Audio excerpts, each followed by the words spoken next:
Mereka hanya disuruh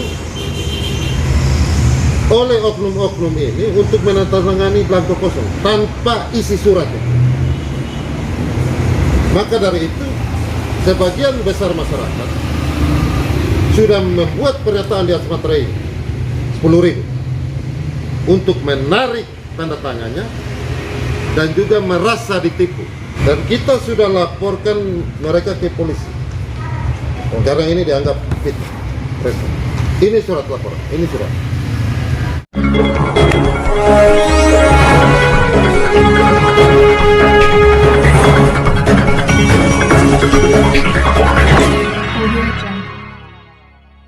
Kakak bisa jelaskan apa sesungguhnya yang menjadi permasalahan yang kakak hadapi saat ini?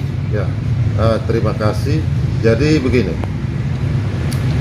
ada surat pengaduan warga masyarakat Kelurahan Nonbandela yang diprakarsai oleh oknum itu bernama Swingli Valley dan Johnny Maudaka. Swingli Valley ini kalau di Kelurahan Nonbandela sebagai ketua Karang Taruna dan Johnny Maudaka ini sebagai keamanan Karang Taruna. Itu di Kelurahan Nonbandela. Ya, tapi di surat pengaduan ini mereka mengatasnamakan masyarakat yang bunyinya isi suratnya itu melaporkan kepada Wali Kota Kupang, tembusan kepada Ketua DPRD Kota Kupang dan yang lain-lain. Jadi inti dari surat pengaduan itu bahwa mengatakan bahwa saya Idilat Parisa mengklaim tanah di Kelurahan Nonbandela RT 01 RW 01 sebagai milik pribadi. Yang kedua, ini isi surat itu bahwa saya menarik pungutan parkir secara ilegal. Itu yang intinya. Itu ini. Perlu saya jelaskan di sini bahwa parkir itu pertama, poin 1. Pungutan parkir itu saya itu sudah dengan Dinas Perhubungan. Jadi tidak ilegal, ada kartis. Dan saya setor ke Dinas Perhubungan itu 300.000 per bulan. Menyangkut kepemilikan tanah. Jadi saya ceritakan tentang riwayat tanah, riwayat kepemilikan tanah. Jadi tanah ini dibeli oleh almarhum ayah saya itu dari keluarga Bubu. Keluarga Bubu itu tahun 2009. Wali kotanya waktu itu Bapak Daniel Adi. Itu wali kota, masih wali kotanya. Jadi itu keluarga Bubu beli dari Enggau. Ini buktinya ada. Bukti pembelian keluarga Bubu dari keluarga Gau itu tanggal 26 Juni tahun 1947. Ini fotokopinya. Nanti aslinya itu nanti kalau ada yang permasalahan hukum. Jadi ini ada buktinya. Jadi di situ mencantumkan tentang batas-batas serta apa saja yang ada di dalam tanah itu. Karena tanah itu tanah kebun. Jadi di dalam kwitansi pembelian itu dari keluarga dari Simon Bubu ke Johan dari Jonis Gau ke Simon Bubu itu ada termuat ada tanaman 67 pohon lontar.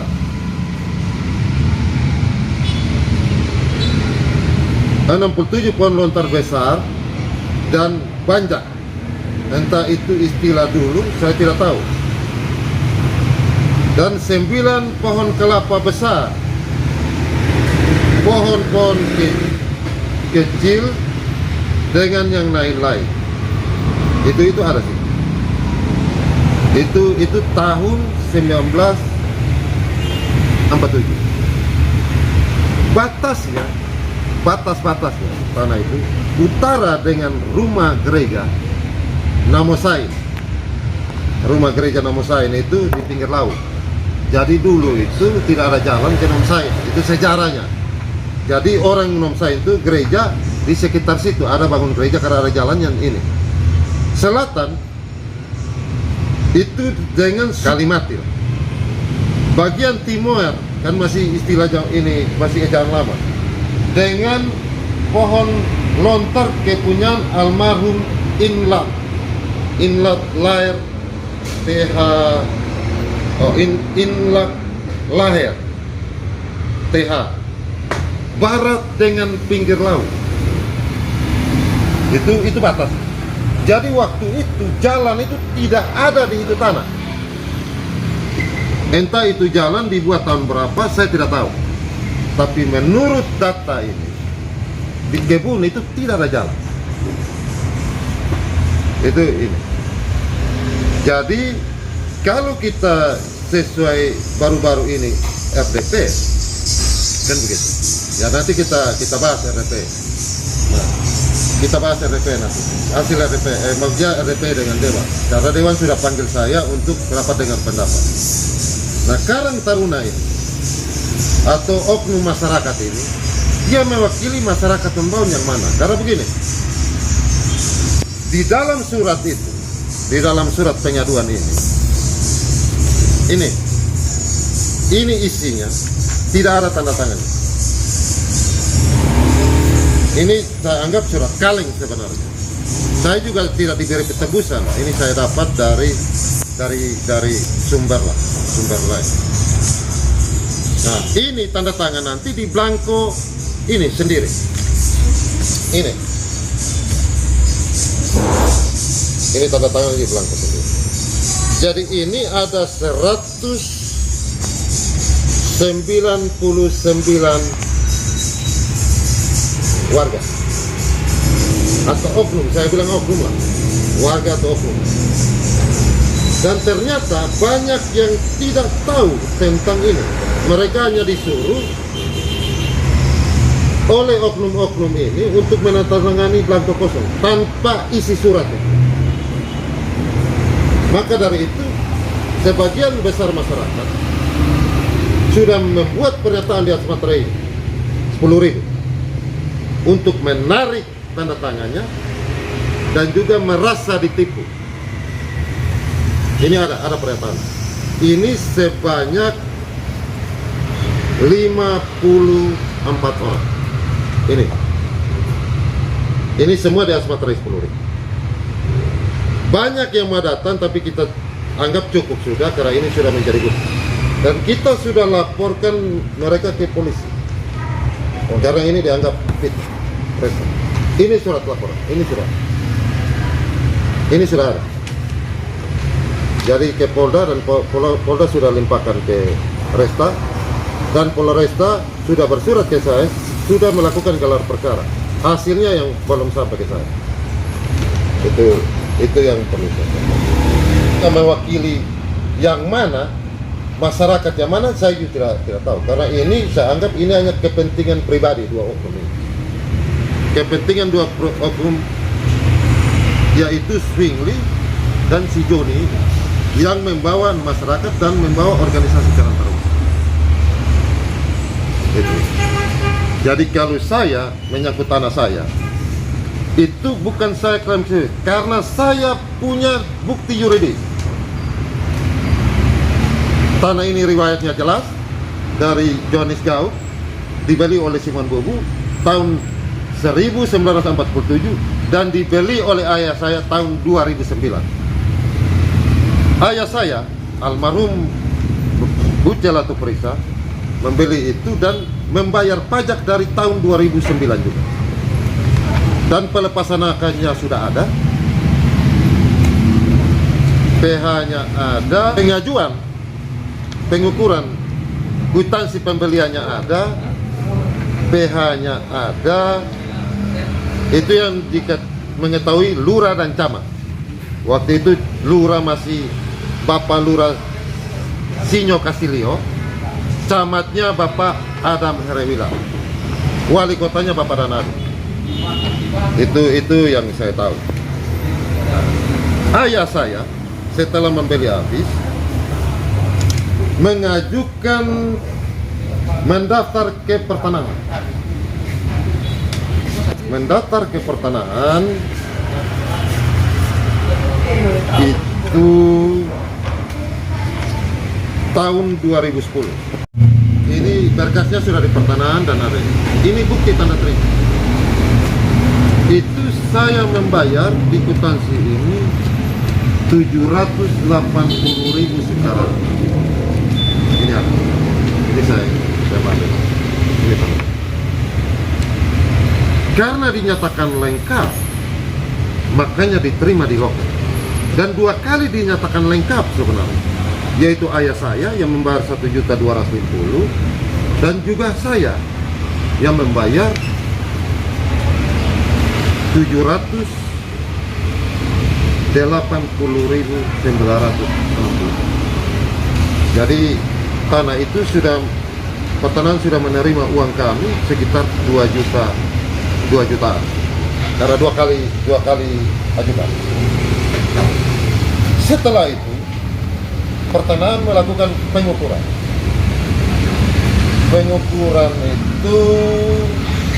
itu gambar ukurnya sudah keluar. Ini ada peta situasi. Ini ada gambar ukurnya, ada juga di mana itu ada berkasnya. Ini fotokopi karena yang ini yang asli semua dikembalikan ke pertanahan. Setelah diukur habis, ada surat komplain, yaitu Ricardo Gunawan. Ini ada yang mengatakan bahwa tanah itu miliknya. Jadi pertanahan, jadi surat itu dimasuk ini ke pertanahan. Ini kepala kantor pertanahan Kota Depok. Ini ditujukan ke pertanahan. Tembusannya semua ada. Setelah itu pertanahan meminta saya untuk melakukan mediasi di kecamatan. Jadi kecamatan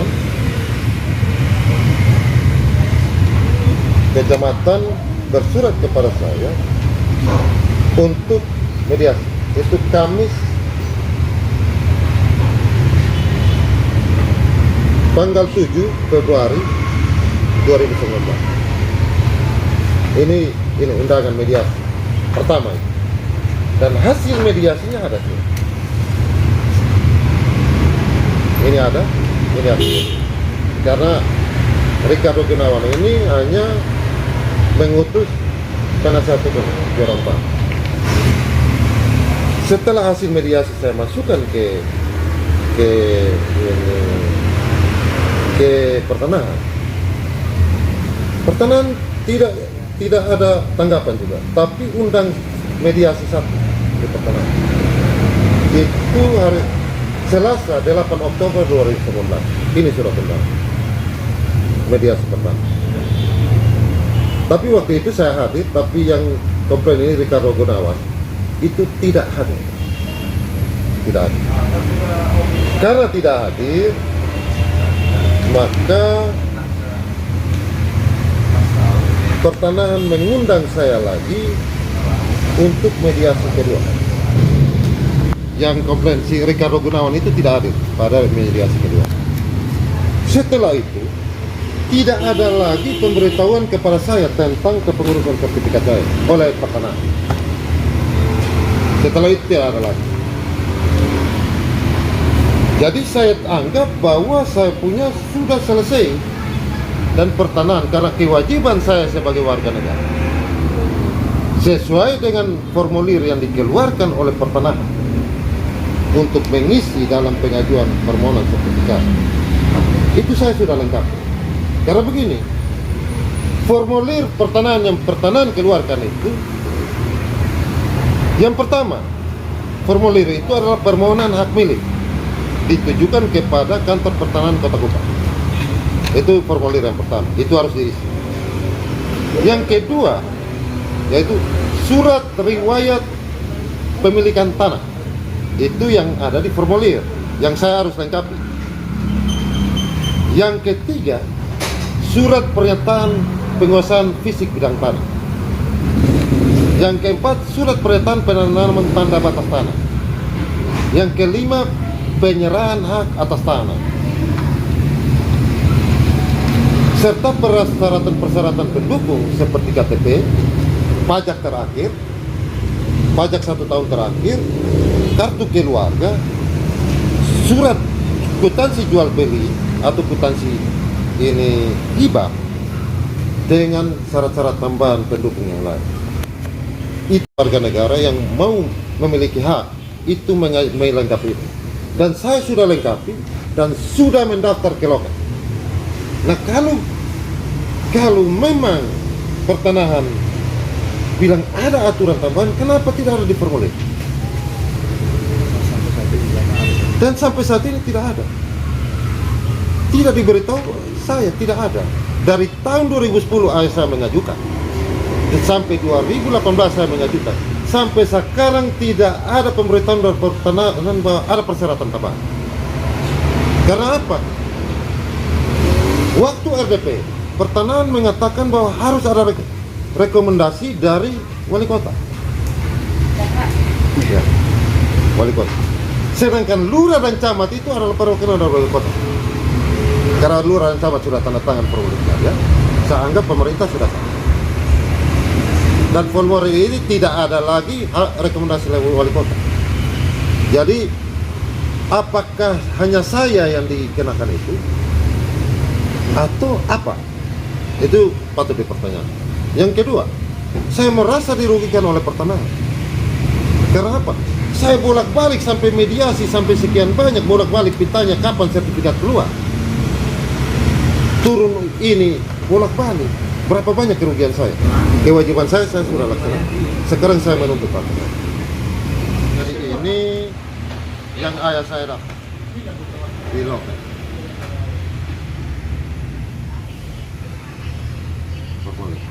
Di pertanahan. Ini sudah itu. Biayanya 1.290.100. Perlu saya jelaskan kan saya sudah kasih kuasa ke kuasa hukum, yaitu 2 orang, yaitu saudara Bapak Sanu Fatu dan juga Bapak Billy Nolan dan Obat Jam, 3 orang. Jadi mereka sudah bersurat ke pertanahan. Itu tanggalnya nanti tanya di pengacara. Ini itu bersurat mempertanyakan sampai di mana proses sertifikat. Itu ya. Jadi setelah surat itu masuk sekitar tanggal 23 Agustus kalau tidak salah. Kalau tidak salah ya, bulan-bulan Agustus ya. Pertanahan mengirim undangan kepada saya, yaitu panitia untuk meninjau lokasi. Meninjau lokasi tanah. Panitia. Jadi waktu itu jam 3 sore. Mereka turun. Saya ini, jadi mereka lihat, habis mereka foto. Setelah itu sudah, saya tidak tahu lagi perkembangan sampai sekarang. Makanya saya akan konsultasi dengan kuasa hukum bagaimana dia. Karena tanah itu juga saya sudah kasih kuasa ke mereka. Dan baru-baru ini saya dipanggil oleh Komisi 1 DPR Kota Kupang untuk melakukan undangan rapat dengar pendapat RDP. Dan itu hadir pertanahan dan juga yang lain-lain. Ada dari oknum itu, karena ini masyarakat, oknum-oknum masyarakat, ada dari pemerintah kota yaitu dan lain-lain. Nah, yang jadi permasalahan pertanahan itu waktu di RDP itu baru saya tahu, itu di RDP loh. Saya hanya tahu di RDP, kalau resmi saya tidak tahu. Jadi saya anggap itu biasa. Kalau hanya ngomong di RDP saya anggap biasa. Bahwa tanah saya termasuk masuk di separuh pantai. Itu menurut aturan, entah saya tidak tahu aturannya mana. Karena di formulir tidak ada yang harus ada kasih. Setelah saya pelajari aturan, itu sepadan pantai itu 25 meter dari titik pasang tertinggi. Itu sepadan pantai. Tadi kalau pertanahan katakan sepadan pantai, yang saya heran di Pertamina itu di pom bensin, perikanan itu sudah ada sertifikat. Dengan tanah kita sejajar, itu ada sertifikat. Habis itu sepanjang ini tidak daerah pesisir itu sudah banyak bangunan hotel-hotel ini. Nanti kita lihat itu pantai timur itu karena sepadan pantai timur, walaupun dia di atas batu. Karena saya pun tidak bangun di pantai, tidak. Saya batas dengan jalan inspeksi dan jogging trail. Itu yang pemerintah buat. Jadi ingat Pak, riwayat tanah ini riwayat pantai itu. Jadi saya kan lahir besar di sini. Dulu pantainya jauh, tapi abrasi baru-baru waktu ini Seroja semua pasir diangkat ke berbentuk pulau. Itu abrasi. Dan di tahun 47 Bubu sudah itu kebun, bukan ini. Jadi kita berpatokan pada kita beli di Bubu tadi. Saya tidak berpatokan pada patokan. Itu yang saya katakan. Habis menurut oknum Ketua Karang Taruna, oknum Karang Taruna atau masyarakat, bahwa saya mereklamasi pantai. Jadi tidak ada reklamasi pantai di situ. Tidak pernah. Karena waktu itu, karena tanah ini dulunya satu kesatuan, dibelah jalan, makanya terbagi dua. Jadi yang sebelah jalan itu dia agak di bawah jalan, makanya kita uruk, bukan reklamasi. Uruk itu tanah untuk setinggi jalan. Itu gitu. Uruk itu tanah setinggi jalan. Jadi itu tanah tuh awalnya satu kesatuan, tidak ada jalan di tengah-tengah itu. Itu dari hasil tadi tahun 47 itu, entah jalan dibangun tahun berapa saya tidak tahu. Jadi kalau pemerintah atau pertanahan melihat dari sejarah tanah dan pemerintah melihat dari sejarah tanah, memang hak kepemilikan saya itu tanah sudah ada kepada. Dan yang lain-lain yang terungkap di KPP itu nanti berurusan nanti dengan pemerintah. Karena saya tidak terlalu paham aturan gitu. Tapi sebagai warga negara saya menuntut tentang diperlakukan yang sama di depan hukum. Itu sebagai orang. Jadi kalau orang lain bisa, saya juga harus bisa. Karena saya punya dasar yang kuat dan bukti yuridis yang kuat. Dan untuk mengambil tanah saya pasti dengan jalur-jalur yang benar. Jangan jalur-jalur yang tidak benar. Kalau saya merasa dirugikan, saya akan menuntutnya. Itu. Karena sebelum adanya ini sepadan pantai yang dikatakan pertanahan, tanah itu sudah dikuasai oleh masyarakat dari tahun bukan tahun 47 lagi, tahun sebelumnya. Entah jauh itu kuasai dari tahun berapa, tapi Bubu membeli dari jauh tahun 1947. Berarti tanah itu dalam penguasaan warga negara. Jadi kita membeli tanah yang dikuasai oleh warga negara, bukan tanah pemerintah. Itu menurut riwayat sejarah bangsa. Jadi nanti kita lihat sampai ada yang merugikan saya, mau menghilangkan hak saya, pasti kita akan berapa. Itu mungkin pernyataan terakhir saya. Bapak bisa menjelaskan nama lengkap dan ahli waris tanahnya orang tua, Ya. tercakap dan lokasi tanah. Ya. Jadi ayah saya yang membeli itu bernama Yohanes Latuprisa. Saya sebagai ahli waris bernama Edi Latuprisa. Tanah itu berlokasi di Kelurahan Barnela, RT 01 RW 01, Kota Kupang, oke? Kota Kupang. Terima kasih. Om foto dulu.